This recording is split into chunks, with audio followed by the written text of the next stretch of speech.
Hello, I'm W.T. Edmonson, and welcome back to Focus. Freedom often causes unbelievable silence. Well, this is Black History Month, and we chose to do a program on Masonry, Black Masonry in the United States. We have been talking with Michael Trent Johnson. He's the most worshipful Grand Master of Prince Hall Masons in Missouri and its jurisdiction. And so now we will go into part 2 of this interview. Thank you again for deciding to do this for us. Thank you.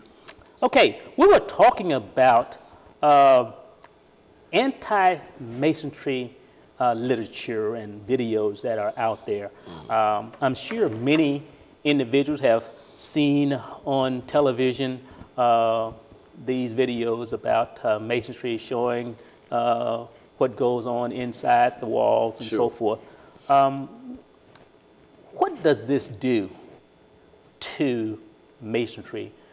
Is it detrimental to Masonry, or is it a benefit?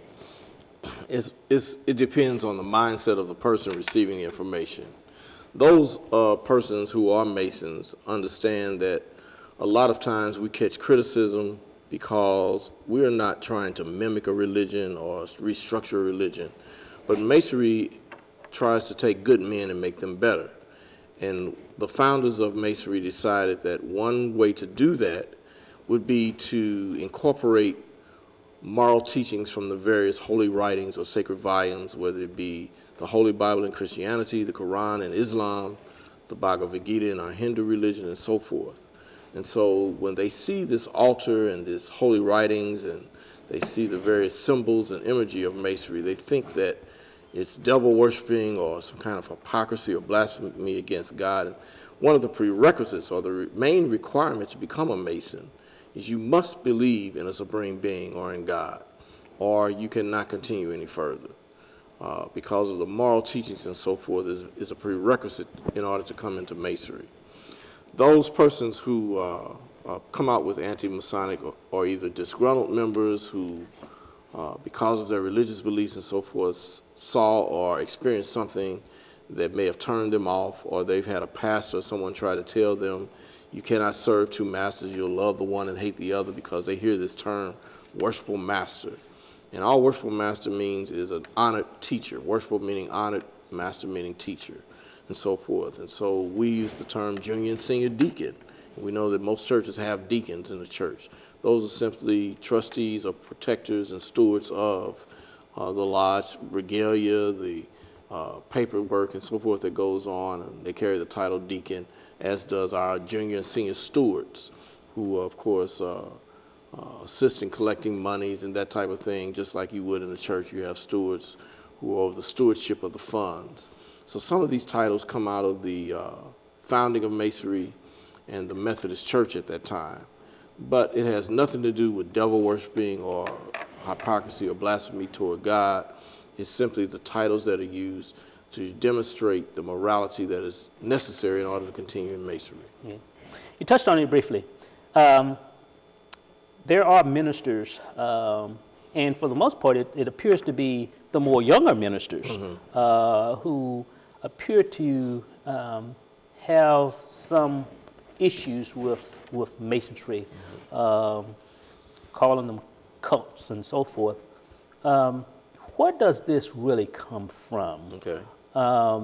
Understanding here in that in years gone past, Masonry or black organizations was key in the black community, because if you want to socialize, that's where you socialize. That's where you gain relationships and so forth.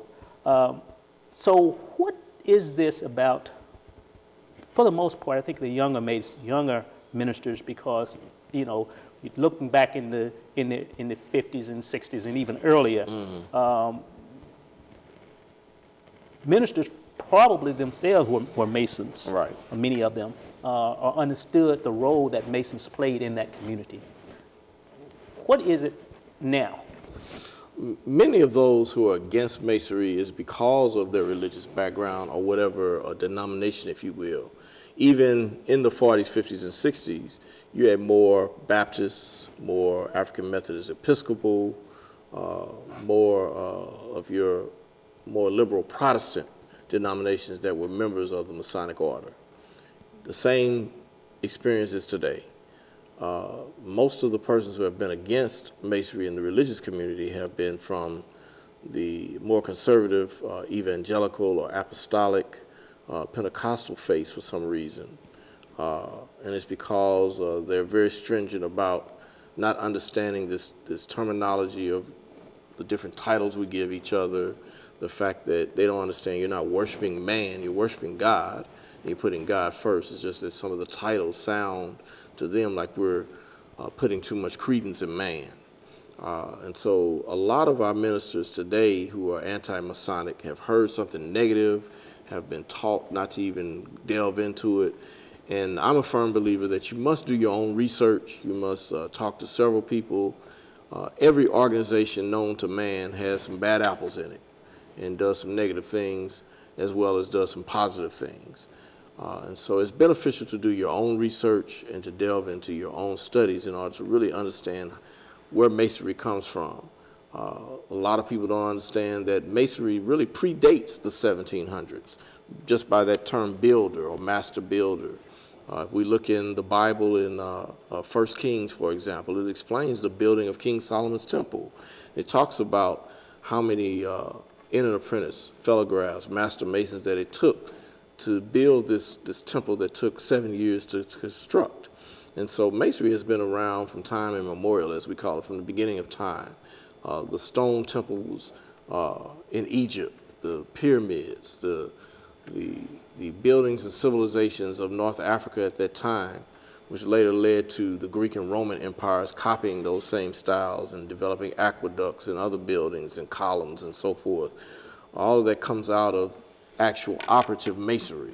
And as time went on, speculative masonry grew, and then in the 1700s, somebody came up with the idea of starting a speculative organization for men to build their characters and to improve themselves. So the negative information is going to be there just like it is with any organization, but you must study for yourself. Before we leave ministers and the church, understand that some simply have a problem with the hat. What is it about Masonry and the hat? Okay. The hat that you're referring to in what we call Blue House Masonry is worn to identify the worshipful master of the lodge as the head of the lodge. So when you walk or see a person walking in parades or processions during church services and funerals, usually the worshipful master will have on a top hat or some type of fedora or fancy black hat that designates him as the master. Now, we don't have a problem removing that hat when we enter buildings or when we're participating in a pastor's church or what have you, but as a part of the ceremony, which is often a part of our rituals and programs, then he would put the hat back on, and we simply ask our members to ask permission from the pastor to make sure they understand that you're not disrespecting the church or the building by putting your hat on as a part of our ceremony and ritual. And we're not doing our ritual, take the hat off and simply hold it. But that's the problem that people have. They think, why are they wearing a hat? Then you have the organization of Shriners, which wears the fez. In the Moorish religion, which was predominantly in Spain and Morocco and places like that, they wore these red or burgundy fezzes with tassels on them. And Shriners have picked up that tradition as well. And during prayer or sermon, they'll remove the fez. But there's always been some type of headpiece with various orders, or whether it be fraternal or religious, and that is what it's called. They view it as a secular organization that should not wear these hats, and that's where the controversy comes in. Okay.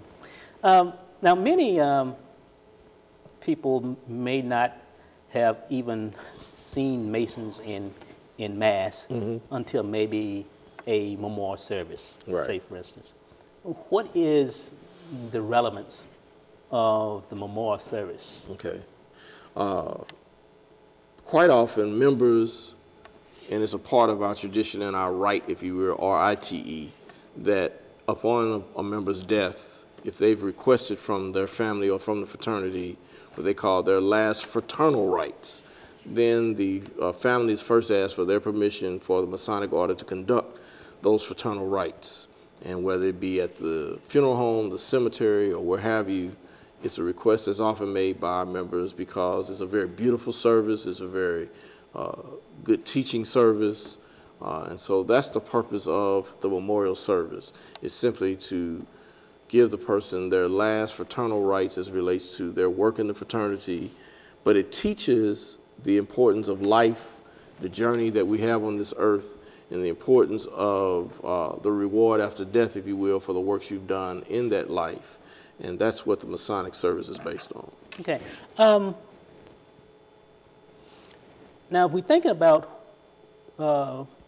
Masonry itself, there are adopted bodies and affiliated bodies. Sure. What are their origins and their roles? Okay. Within the Masonic Order, you have, of course, what we call the Blue House, which is the superstructure or foundation of Masonry. And then you have these various houses, which can either be termed York Rite or Scottish Rite. Within the York Rite family, named after York, England, at that time, you had the Holy Royal Archmasons, which goes up to the 7th degree, and it teaches the story of the Joshua and Jericho, and in the Bible you may have heard the term of the walls came tumbling down at the Battle of Jericho and that type of thing. And then after the Holy Royal Archmasons, you have another body that's attached to the York Rite called the Knights Templar. Now, Knights Templar was not a part of the Masonic body or the Masonic Order. The Knights Templar comes out of the Catholic Church and Catholic tradition, but it's also a Judeo-Christian organization that was founded initially to serve as security or bodyguards to the Roman Catholic popes. And over the years, they became known as these men who protected the Pope and that type of thing. On the Scottish Rite side, you have more of a vested interest in Catholicism. And so you have what's called the 33rd degree you may have heard of, which some people think of as the highest degree in Masonry and that type of thing. No, it's simply a designation of this person has reached the pinnacle of the Scottish Rite. It doesn't have any significance to the secular world or to York Rite Masonry. It's a Scottish Rite term. They go from the 1st degree to the 32nd, and then the 33rd degree is an honorary degree. But most of it comes out of rituals and traditions of the Catholic Church. Now, what's ironic about that is around 1830, 1840, there was a rift between the Masonic Order and the Catholic Church. And so still in parts of Europe and most of North America, Catholics are discouraged from joining the Masonic Order, and they started the Knights of Columbus. Well, they were once a very big part of the Masonic Order, but you cannot change the landmarks, which are the foundation rules of the Masonic Order. And the popes back then were very powerful entities and pretty much got what they wanted. They were even more powerful in most instances than the king was. But the Masonic body would not allow them to change any rules or landmarks, and so they split from the Masonic Order and started the Knights of Columbus. And so, but the Scottish Rite today still uses those rituals and ceremonies that are predominantly found in the Catholic Church, and a lot of it is military ritual. Some view the Masonic Order as a cult, but any organization that has ceremony and ritual, if you look up the word and research it, is a cult, whether it be religious or non-religious. If there's some type of ceremony or ritual involved, that's all a cult is. Now, there are ladies affiliated with Masonry. Tell us a little bit about that. The Order of the Eastern Star was founded as an auxiliary to the Masonic body. The Order of the Eastern Star was an opportunity for women who were complaining about their men going off to these meetings and doing all this work and being left at home. And so there was a gentleman who decided to start the Order of the Eastern Star. And the Order of the Eastern Star basically are the wives, mothers, daughters, and sisters of members who are already members of the Masonic family.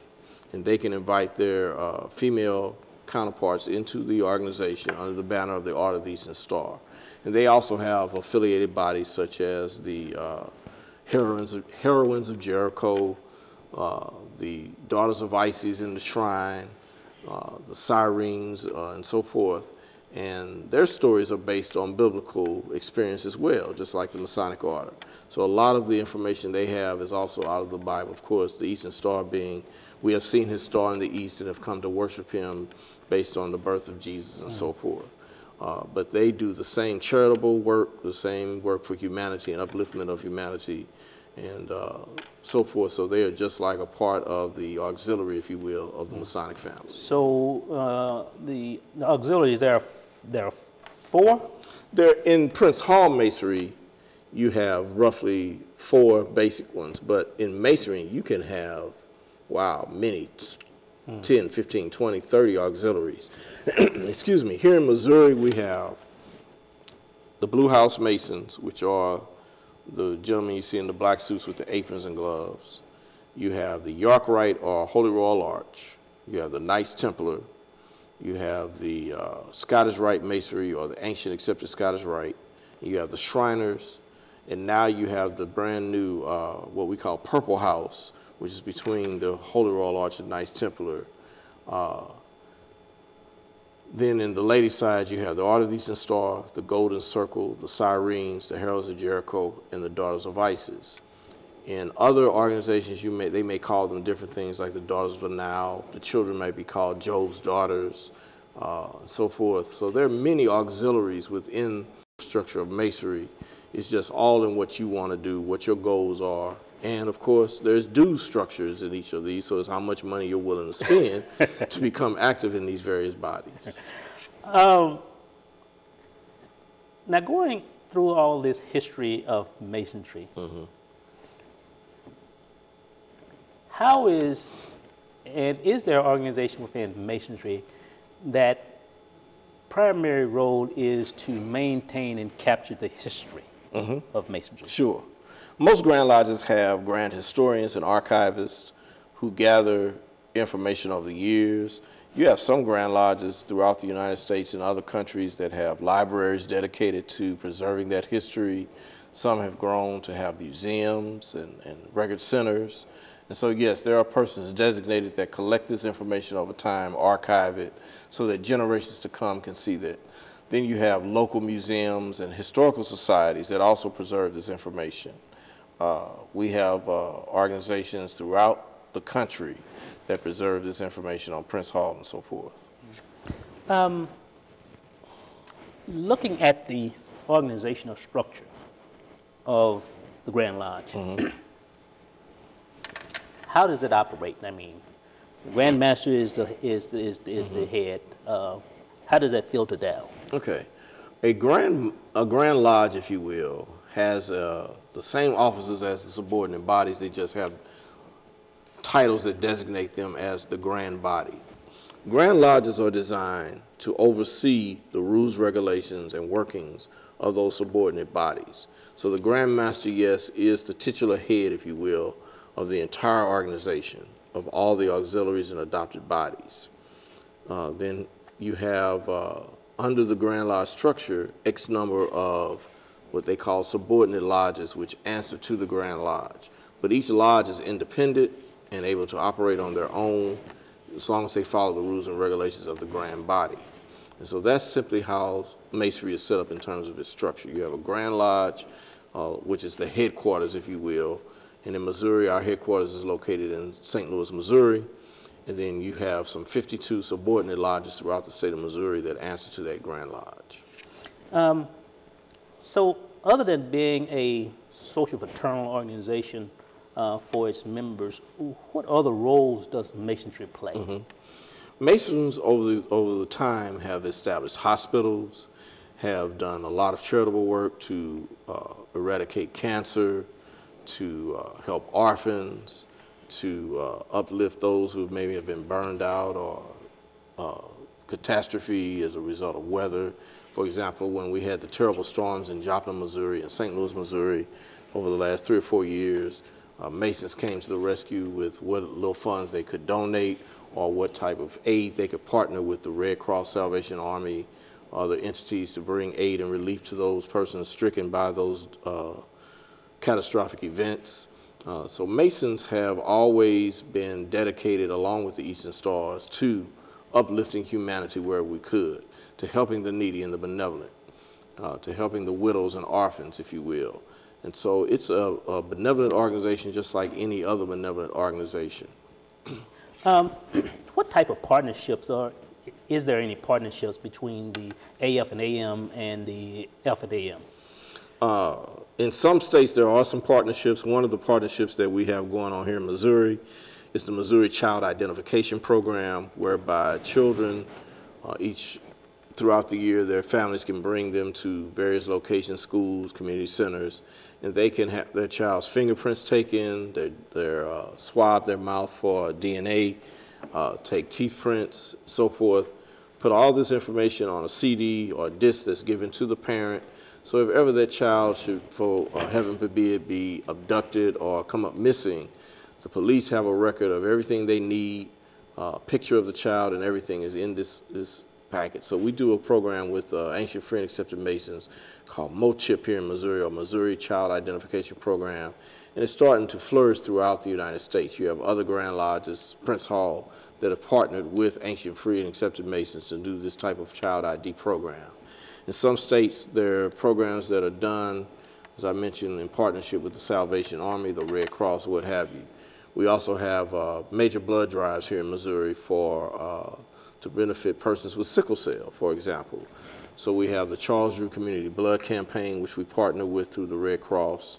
We have the Sickle Cell Sabbath program that is conducted at predominantly black churches to teach them the importance of donating blood and how that blood can benefit not just persons with sickle cell, but persons who have been in accidents or may have a kidney transplant, a heart transplant, and so forth. So there's various partnerships that we do occasionally with our Ancient Free and Accepted brothers. And that's a tremendous program that the AF and AM started, that we were able to partner with them on. What is the process? Every organization has a process of becoming a member. What is the process? If a person wants to become a member, they can contact someone that they see with the Masonic emblem or what have you. You can only be recommended for membership by someone who knows you or brings you to the organization. And once you request that membership, usually you're given an application or what we call a petition. That petition is to be completed. The lodge then would set up a team of brothers to come out and investigate your background, make sure that you are an upstanding citizen. What contributions have you made in the past to other agencies or your community? They may do a police background check. And then that information is brought back to the lodge, voted upon by its members to accept or reject the membership. And then you are initiated in the 3 degrees of Masonry, which is called Entered Apprentice, Fellowcraft, and Master Mason. And once you receive those degrees, then you're able to travel, as we call it, throughout Masonry into the other adopted or affiliated bodies as you so desire, or just remain a Mason. Now, we talked about the morals, the ethics, the Masonic philosophy. Why is that relevant? Okay. It's very relevant because of what Masonry was built on. It was built on the concept of building character and making good people even better. So Masonry gets this bad rap sometimes for trying to imitate, if you will, or teach religious principles. It's not that it's trying to teach religious principles, it's trying to reinforce morality and how we treat one another. The key commandment, if you will, in the Christian faith is do unto others as you would have them to do unto you. Love thy neighbor as thyself. And so in teaching morality and building character, you hope that by banding together and teaching these same principles to men and women, that you grow a very sound organization that has the integrity and the moral fiber, if you will, that can continue and sustain that organization to prove to communities and neighborhoods that you can count on these people to come to you on the same level as you are and understand the needs of the community, the needs of human beings, whether it be good or bad, pain or happiness, and try to meet those needs. And there is no hierarchical requirements as far as Masonry is concerned. You come in on the level. Exactly. Okay. We view each other as equal. You can be a Chief Justice of the United States or simply a street sweeper. It's not about that. It's about how your heart wishes to serve humanity. Once we come into the Lodge Hall, you are on equal level as everyone else. We've had presidents of the United States who have been right there sitting next to doctors, lawyers, teachers, judges, street sweepers, custodians, janitors, what have you, in the same lodge room with no respect to the fact that you have this big title or this little title. We're all human beings. Entering into an organization, I think we've all heard about just recently college band student being hazed and ended up dying as a result. Hazing, is there hazing that goes on in Masonry? The Masonic Order does not and has never tolerated that form of hazing or disrespect or belittlement toward another human being when joining the Masonic family. It's all a mental mind game, if you will, based on experiences from the holy writings that I mentioned earlier to your experience of going through life's storm. But in terms of hurting someone or trying to intentionally embarrass them, that is not tolerated within the Masonic family. And I think that's been one of the beneficial things to the growth of our organization is, as I said, teaching simply the moral fiber that is necessary as opposed to the foolishness of the hazing and so forth that goes on. Now, looking at the role of Masonry, how has it changed since inception? Sure.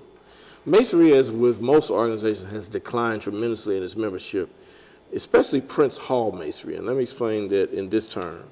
During the days of slavery and Jim Crow and treating persons as second-class citizens, Masonry was very beneficial in supporting churches, in supporting the Underground Railroad, in supporting abolitionists and anti-slave efforts. And so you had many, many members across the country who were African American who joined the Masonic Order and other organizations that were anti-slavery or for the benefit of making sure that all persons were treated equal. As time went on and integration became the law of the land and people began to integrate what were predominantly white organizations, a lot of our black organizations, including Masonry, have suffered in terms of membership. Plus, some of the younger people today view the antiquated traditions, if you will, of Masonry as maybe not being their cup of tea. They haven't really researched what Masonry's purpose and principles are all about.